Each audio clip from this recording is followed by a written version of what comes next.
Kira Velenith felt her biosuit shake as another blast of wind hit her small research ship. The planet below looked like a nightmare painted in red and black.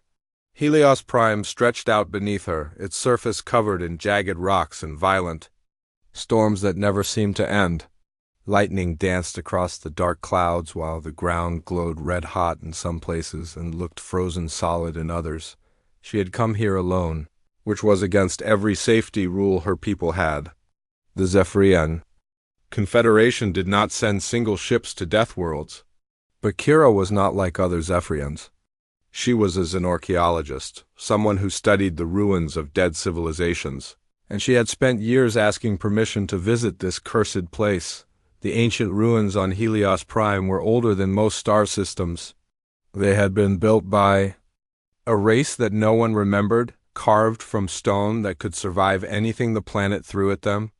Other scientists had tried to study them using remote drones and long-range scanners, but the planet's electromagnetic storms fried any technology. That got too close.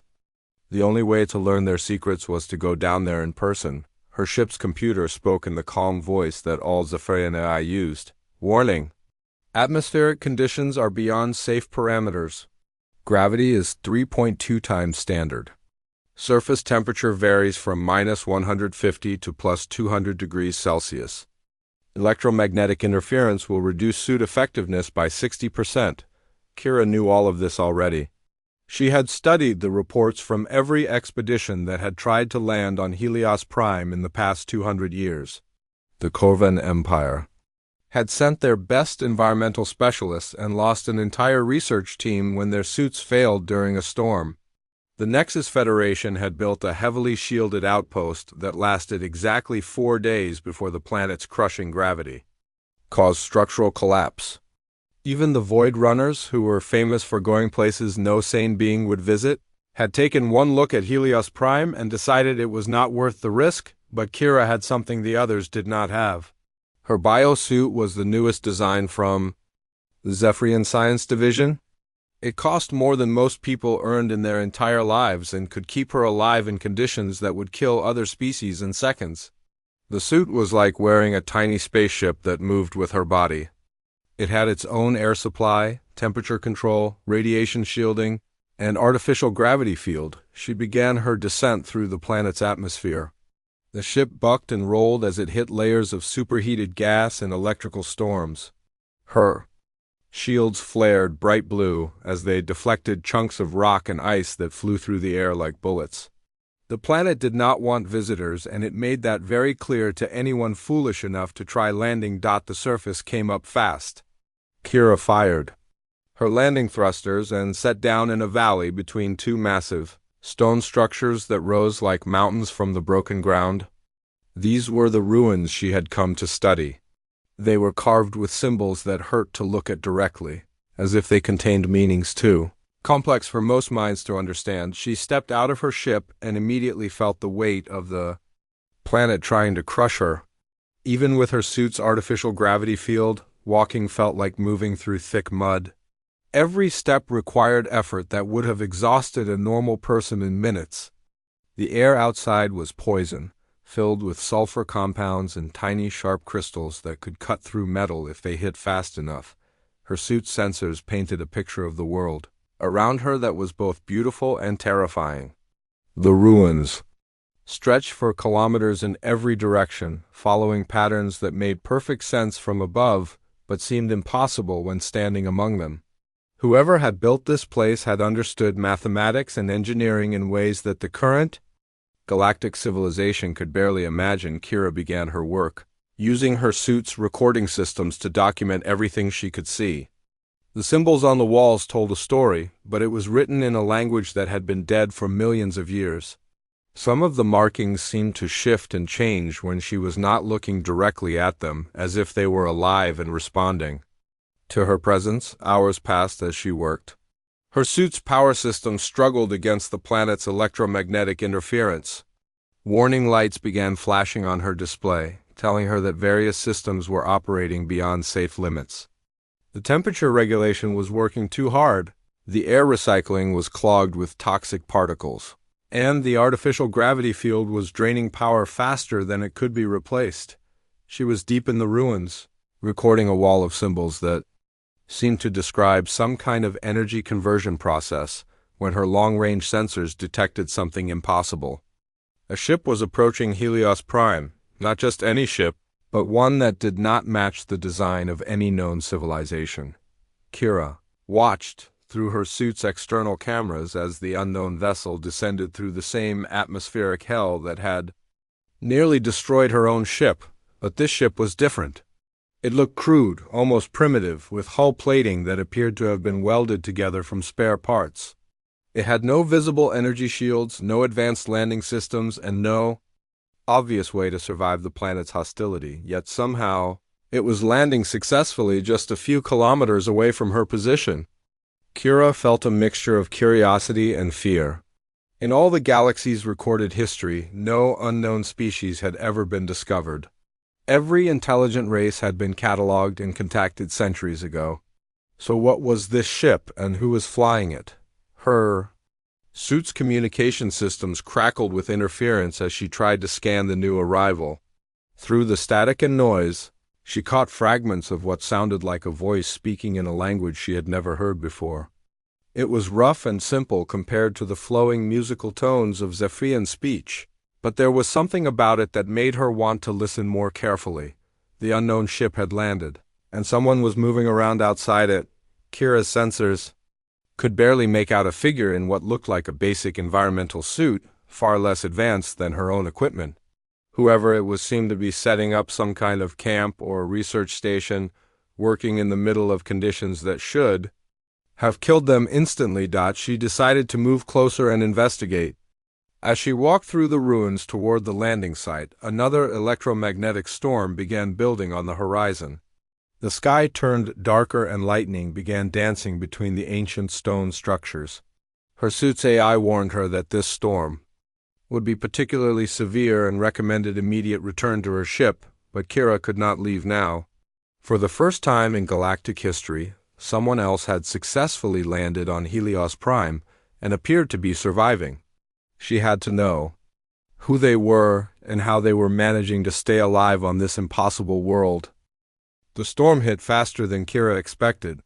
One moment she was walking through the ruins toward the unknown ship, and the next moment the world exploded in lightning and wind. Her biosuit systems went crazy as electromagnetic pulses hammered her from every direction. The artificial gravity field flickered on and off, making her feel like she was falling and floating at the same time. Through the chaos, she saw something that made no sense. The figure from the crewed ship was still outside, still working on whatever project they had started. They should have been running for shelter or at least taking cover behind the stone structures. Instead, they seemed to be adjusting their equipment to take advantage of the storm somehow. Kira's suit AI spoke in increasingly urgent tones. Critical system failures detected. Power reserves at 40% and dropping. Recommend immediate evacuation to ship. But her ship was too far away now, and the storm was too strong for her to make the journey safely. She took shelter behind one of the ancient walls and watched the stranger work. Even through the interference and static, she could see that their environmental suit was nothing like hers. It looked like it had been patched and repaired many times, with pieces of different materials held together by what appeared to be simple metal tape. There were actual tears in the fabric that should have meant instant death in this toxic atmosphere, yet whoever was inside that suit was moving with confidence and purpose. They had set up some kind of energy collection device that was actually drawing power from the lightning strikes. As Kira watched in amazement, they began walking directly toward her position through the worst part of the storm. Her communication system crackled with an incoming signal. The voice that came through was unlike anything she had ever heard. It was deeper than most galactic species used, with a rough quality that sounded almost primitive compared to the refined tones she was used to. "Hello there," the voice said in broken but understandable galactic standard. "Looks like you might need some help." Kira stared through her helmet display at the approaching figure. They were walking through conditions that would have killed most beings in seconds, casually asking if she needed assistance. Her own advanced biosuit, worth more than most planetary budgets, was failing rapidly while this stranger's obviously inferior equipment seemed to be working just fine. "Who are you?" she managed to ask through the static. "What species are you?" "Name's Jake Morrison," came the reply. "I'm human. And right now I'm thinking we should get you somewhere safer before your fancy suit gives out completely." Human? Kira had never heard of humans before, which should have been impossible. Every intelligent species in the galaxy had been catalogued and contacted centuries ago. Yet here was someone claiming to be from an unknown race, walking around on the most hostile planet in known space. Like it was a pleasant day at the park. Her suit's power systems chose that moment to fail catastrophically. The artificial gravity field collapsed, leaving her crushed under the planet's brutal pull. The temperature regulation stopped working, and she immediately felt the killing cold of Helios Prime's night cycle beginning to freeze her blood. Her air recycling system clogged completely with toxic particles. Jake Morrison reached her just as her vision started to go dark. She felt strong arms lift her easily despite the crushing gravity. Through failing sensors, she saw him carrying her toward a simple dome structure that had not been there when she first scanned the area. The next thing Kira knew, she was lying on a basic sleeping mat inside the dome, breathing air that actually tasted clean. Her biosuit had been removed and set aside for repairs, leaving her in the simple undergarments that all Zephyrians wore beneath their protective gear. She should have been dying from exposure to the toxic atmosphere, but somehow the air inside Jake's shelter was safe to breathe. Jake was sitting across from her, and for the first time she could see what a human looked like. He was taller than most Zephyrians, with broader shoulders and a more solid build. His skin was darker than hers, weathered by exposure to harsh conditions. His eyes were a color she had never seen before, somewhere between brown and green, and they held an expression of calm confidence that seemed completely at odds with their deadly surroundings. "Your suit's pretty impressive," Jake said, examining the biosuit with obvious interest. "Way more advanced than anything I've got. But it's designed for short visits, not for actually living somewhere like this. How are you alive?" Kira asked. Her voice sounded strange without the suit's communication system. "This planet should kill any biological being in minutes. The atmosphere is poison, the gravity is crushing, the temperature swings are extreme." Jake smiled, showing teeth that were surprisingly white and straight. "Yeah, it's definitely not the friendliest place I've ever been. But you can get used to almost anything if you take it slow and let your body adapt gradually." He gestured around the dome, which Kara now realized was constructed from salvaged ship parts and basic materials. "I've been here about 3 weeks now. First few days were pretty rough, I'll admit. But humans are good at adapting to new environments. It's kind of what we do." 3 weeks? Kira could not believe what she was hearing. The longest any expedition has survived on Helios Prime was 4 days, and they had the best equipment in the galaxy. "Well, maybe that was their problem," Jake said thoughtfully. "Sometimes having too much fancy equipment makes you forget how to actually deal with a situation. When your suit can do everything for you, you never learn to do it yourself." He showed her around his simple shelter. The dome was heated by a basic thermal collector that gathered energy from the planet's extreme temperature variations. The air filtration system was crude but effective, using a combination of chemical scrubbers and biological filters that he had grown from samples in his ship's laboratory. Most incredibly, he had actually been removing his helmet for short periods, gradually building up tolerance to the toxic atmosphere. "The storms follow patterns," Jake explained, pointing to a hand-drawn chart on the wall. "Once you figure out the timing, you can use them instead of fighting them. That lightning isn't random, it's following the mineral deposits in the rocks. And the temperature swings are predictable if you watch the sun angle and the wind patterns." Kira looked at his simple charts and diagrams, all drawn by hand with basic tools. They showed understanding of Helios Prime systems that her advanced sensors had missed completely. While she had been fighting the planet with technology, Jake had been learning to work with it using nothing but observation and patience. "Why are you here?" she asked. "What could possibly bring someone to this place?" Jake pointed toward the ancient ruins visible through the dome's transparent sections. Same thing that brought you, I'd guess. Those structures out there are incredible. Whoever built them understood something about energy and engineering that we've forgotten. I'm trying to figure out what that was. We? Kira caught the implication immediately. There are more humans. Oh yeah, Jake said casually. Quite a few of us, actually. We're new to this part of the galaxy, but we've been exploring for a while now. Most species seem to think we're a little crazy because we go places that their equipment says are impossible. As if to emphasize his point, another storm began building outside the dome. Jake watched it approach with the interest of someone who had learned to read the planet's moods. This one's going to be a big one, he said. Good thing your rescue signal probably won't reach anyone for a few days.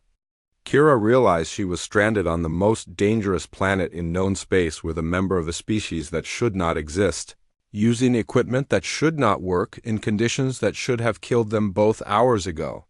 And somehow, for the first time since landing, she felt completely safe. Kira woke up to the sound of Jake moving around the dome, preparing for another day on the planet that had nearly killed her. Through the transparent walls, she could see Helios Prime's violent sunrise painting the sky in shades of red and gold. The storms had passed during the night, leaving behind an eerie calm that somehow felt more dangerous than the chaos she watched. Jake performed his morning routine with growing fascination. He checked the air filters, adjusted the thermal collectors, and reviewed his hand-drawn weather charts with the methodical care of someone whose life depended on getting every detail right. Then he did something that made Kira's blood freeze. He opened his helmet and took several deep breaths of the planet's toxic atmosphere. You are going to kill yourself, she said.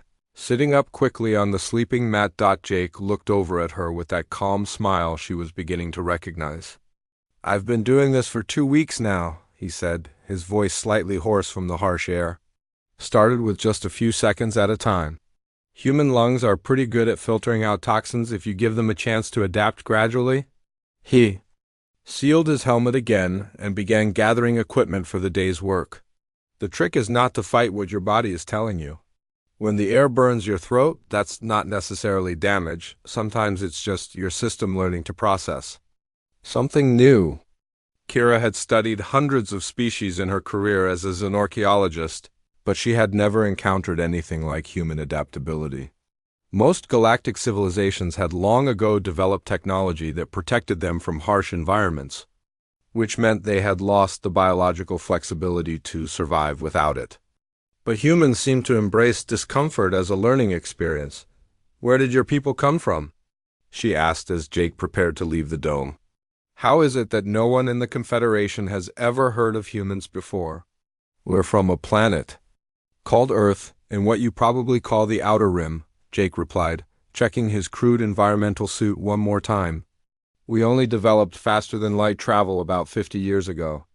Most of that time we've been exploring systems that other species marked as too dangerous or too worthless to bother with. He paused at the dome's entrance. Want to come with me today? I think you'd find it interesting to see how someone studies ancient ruins without 1,000,000 credits worth of scanning equipment. Kira looked at her biosuit, which Jake had spent hours repairing with simple tools and improvised materials. It was functional again, but barely. The advanced systems that made it so expensive were mostly offline, leaving her with basic life support and not much else. She would be as vulnerable as Jake was, relying on his knowledge and experience to survive. Yes, she said, surprising herself, I want to see how you do this. They left the dome together and walked toward the ancient structures under Helios Prime's harsh morning sun. Kira immediately felt the planet's hostility pressing against her damaged suit. The gravity pulled at her bones, the toxic air sought every tiny gap in her seals, and the electromagnetic radiation from the mineral deposits made her sensors useless. But Jake moved through it all like he belonged there. He had learned to read the planet's warning signs. The way the light reflected off certain rocks meant unstable ground. The color of the morning sky told him what kind of weather to expect, and the sound of the wind through the ruins indicated which areas were safe to explore. See those symbols there? Jake pointed to a section of carved wall that Kira had scanned days earlier. Your equipment probably told you they were just decorative, right? Kira nodded. Her biosuit's analysis systems had classified the markings as artistic rather than functional, based on their complexity and apparent lack of mathematical patterns. Jake pulled out a simple measuring tool and began taking careful manual readings of the symbol spacing.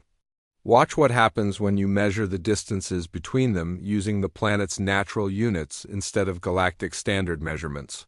He showed her his calculations, done by hand on a piece of actual paper. When the symbol spacing was measured using Helios Prime's day length and gravitational constant as base units, clear mathematical relationships emerged. The decorative carvings were actually a complex formula describing energy conversion processes. How? Did you figure that out? Kira asked, amazed. By spending time here, Jake said simply. When you can't rely on scanners and computers, you have to actually look at things and think about them. These people lived on this planet for thousands of years. They would have used measurement systems based on their world, not on some galactic standard that hadn't been invented yet. They spent the day exploring the ruins together, with Jake showing Kira techniques for understanding ancient civilizations that no Zephyrian university had ever taught. Instead of trying to scan everything, with advanced equipment, he observed how the structures related to their environment. He looked for wear patterns that showed which passages were used most often, studied how the builders had dealt with the planet's extreme conditions, and tried to understand the daily lives of people who had somehow thrived in this impossible place. Your people built these ruins to work with the planet instead of against it, Jake explained as they examined a chamber that seemed designed to channel electromagnetic energy. Every other species that's tried to live here has focused on protection and isolation. But whoever built this place found ways to use Helios Prime's hostility as a power source. As the day wore on, Kira began to see the ruins differently. Jake's simple approach revealed patterns and purposes that her advanced scanners had missed. The ancient builders had not been fighting their world's harsh conditions. They had been harvesting them. When another storm began building on the horizon, Jake did not seek shelter immediately. Instead, he led Kira to an observation point where they could watch the lightning pattern safely. See how the electrical discharge follows the metal veins in the rocks. He said the builders knew about this. They positioned their structures to collect and redirect that energy. Kira watched the storm approach with new understanding. What had looked like random destruction was actually a predictable phenomenon that could be used and controlled. The ancient civilization had learned to work with their planet's violence instead of hiding from it. My people would never have discovered this, she admitted. We are too focused on staying safe and comfortable. We use our technology to avoid experiencing the environments we study. Jake nodded thoughtfully. Safety is important, but if you're always protected from everything, you never learn how things really work. Sometimes you have to accept some risk if you want to understand something truly.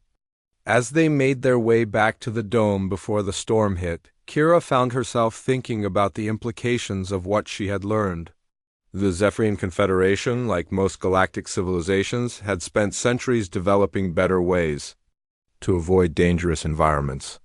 They had become incredibly good at protecting themselves from anything that might cause discomfort or harm, but in doing so, they had lost something essential.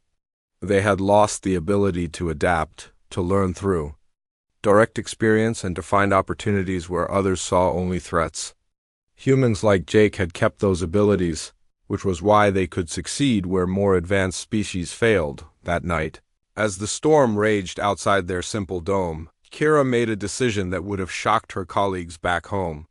She asked Jake to teach her how to gradually adapt to Helios Prime's atmosphere the way he had done. Are you sure? Jake asked, looking concerned. It's not comfortable, and there's always some risk involved. I'm sure, Kira replied. If I am going to understand this place and the people who built these ruins, I need to experience it the way they did. I need to stop hiding behind my technology and learn to work with this world instead of fighting it. Jake smiled and began explaining the careful process of atmospheric adaptation, warning her about the dangers and the discomfort she would have to endure. But for the first time since arriving on Helios Prime, Kira felt like she was about to make a real discovery, not just about the ancient ruins, but about what it meant to truly explore the unknown. 2 weeks had passed since Kira's rescue ship had arrived and departed empty-handed. She had sent a message explaining that she was extending her research period indefinitely, working with a newly discovered species to unlock the secrets of Helios Prime. Her supervisors back home were furious, but they could not force her to return. Kira stood outside Jake's dome without her helmet, breathing the toxic air that had nearly killed her when she first arrived. Her lungs burned slightly, but it was a manageable discomfort now. Jake had been right about human adaptability. It turned out that other species could develop it too, if they were willing to accept the pain and risk that came with gradual exposure. She and Jake had made incredible discoveries together, using his direct observation methods combined with her knowledge of ancient civilizations. They had mapped the entire ruins complex and begun to understand its true purpose. The structures were not just buildings, they were components of a massive energy collection and distribution system that turned Helios Prime's natural hostility into usable power. "Look at this," Jake called from across the chamber they were exploring. He had found another section of carved symbols, these ones different from anything they had seen before. These markings are newer than the others, but still incredibly old. I think they show what happened to the people who built this place. Kira joined him at the wall and studied the symbols using the measurement techniques he had taught her. The story they told was remarkable. The original builders had not been destroyed by their planet's harsh conditions. Instead, over thousands of years, they had gradually modified themselves to survive without physical form at all. They had learned to exist as pure energy, becoming one with the electromagnetic storms that swept across Helios Prime. They ascended, Kira whispered, understanding, flooding through her. They did not die out or leave the planet. They became part of it. Jake was studying his weather charts with unusual intensity. "Kira," he said slowly, "there's a storm coming. The biggest one I've seen since I've been here. According to these patterns, it should hit in about 6 days." She looked at his hand-drawn predictions and felt a chill that had nothing to do with the planet's temperature. The electromagnetic readings Jake had been tracking showed a building energy pattern unlike anything in the historical records. This would be a storm powerful enough to melt metal and level mountains. "We need to evacuate," she said automatically. "Get to orbit and wait for it to pass." But Jake was shaking his head. "I don't think so. Look at these new symbols we found. They're not just telling us what happened to the ancient builders. They're instructions for how to survive a storm like this one." He pointed to a section of the carving that showed figures entering a specific chamber deep within the ruins. They built a shelter down there, something designed to protect people during the most extreme storms. I think they knew these big events would happen periodically. Kira felt her Zephyrian training warring with everything she had learned from Jake over the past weeks. Every instinct told her to flee from danger, to use her technology to stay safe and avoid risk. But she had seen what that approach cost her people. They missed opportunities and discoveries because they were too afraid to experience anything directly. "You want to ride out the storm underground," she said, understanding his intention. "More than that," Jake replied, excitement building in his voice. "I think this storm is going to activate systems in the ruins that have been dormant for thousands of years. The ancient builders designed this place to work with these extreme weather events. If we're down there when it happens, we might finally understand how they achieved their transformation." The idea was terrifying and fascinating at the same time. Kira's biosuit's computer had calculated that the approaching storm would generate electromagnetic pulses strong enough to permanently damage any technology exposed to them. Her ship's AI had already recommended immediate evacuation to a safe distance of at least 10 astronomical units, but Jake's simple equipment had survived every storm so far by working with the planet's systems instead of fighting them. His hand-drawn charts and basic tools had revealed secrets that the most advanced scanners in the galaxy had missed. Maybe his approach would work for this ultimate test as well. "Show me the chamber," Kira said finally. They spent the next 3 days exploring the deepest levels of the ruins, following passages that descended far below the surface. The ancient builders had carved these tunnels directly from the living rock, creating a maze of interconnected chambers that felt like being inside the planet's nervous system. The shelter Jake had identified was remarkable. It was a spherical room at the very center of the complex, its walls covered in the same energy-channeling symbols they had found throughout the ruins. The chamber was designed to be completely sealed during extreme weather, with its own air supply and waste recycling systems that operated without any external power source. "It's like a meditation chamber," Jake observed, running his hands over the smooth walls. "Built for people to stay here for days or weeks if necessary, with nothing to do but think and observe." Kira studied the symbols more carefully. They were different from the instructional carvings they had found elsewhere. These seemed to be more personal, almost like diary entries written by the ancient builders during previous storms. The messages spoke of transformation, of learning to see beyond physical form, of becoming one with the energy patterns that surrounded them. They did not just hide down here during the storms, she realized. They used the isolation and the electromagnetic effects to enhance their consciousness somehow. The storms were part of their transformation process. Jake nodded grimly. "And if we want to understand what they discovered, we need to experience what they experienced." The approaching storm dominated the horizon now, a wall of darkness shot through with lightning that stretched from ground to space. Jake's instruments showed energy readings that were off any scale his simple equipment could measure. This was the kind of event that happened perhaps once in a century, the ultimate expression of Helios Prime's violent nature. They spent the final day, before the storm's arrival, preparing the chamber for occupation. Jake's basic survival skills proved invaluable as they set up air filtration, water recycling, and basic food supplies. Kira contributed her knowledge of the ancient symbols to understand how the chamber's built-in systems were supposed to work. The first whines of the massive storm began to shake the ground above them. They sealed themselves into the spherical room that had been waiting for thousands of years to fulfill its purpose. The chamber immediately felt different, as if it were somehow separate from the rest of the universe. "Whatever happens down here," Jake said, as they settled in for what might be days of isolation, "we're going to experience this planet the way its original inhabitants did. No technology to protect us, no barriers between us and the storm, just US and whatever the ancient builders discovered in this place." The storm hit with a force that made all of Jake's previous weather seem gentle by comparison. Even deep underground, they could feel the planet shaking as electromagnetic pulses hammered the surface above. The chamber's walls began to glow faintly, responding to energy fields that penetrated all the way down to their shelter. Kira felt her consciousness beginning to change as the storm's effects reached them even in their protected space.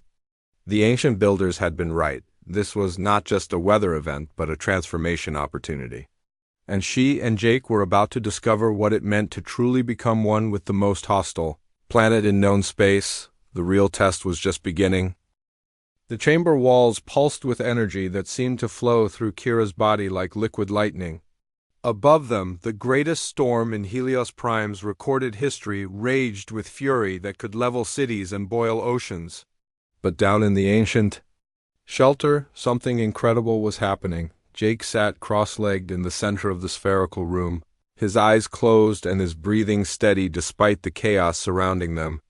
The electromagnetic pulses from the storm were so intense that they created visible aurora effects even underground, painting the carved walls in shifting patterns of blue and green light. "Can you feel that?" Jake asked without opening his eyes. "It's like the whole planet is singing." Kira could feel it too. The storm was not random destruction as she had always believed. It was a complex harmonic event with rhythms and patterns that resonated through the rock and metal of the ruins. The ancient builders had understood this, had built their civilization around these periodic energy surges, The symbols on the chamber walls were glowing now, activated by the storm's electromagnetic field. As Kira watched in amazement, the carvings began to move and shift, showing new information that had been hidden for thousands of years.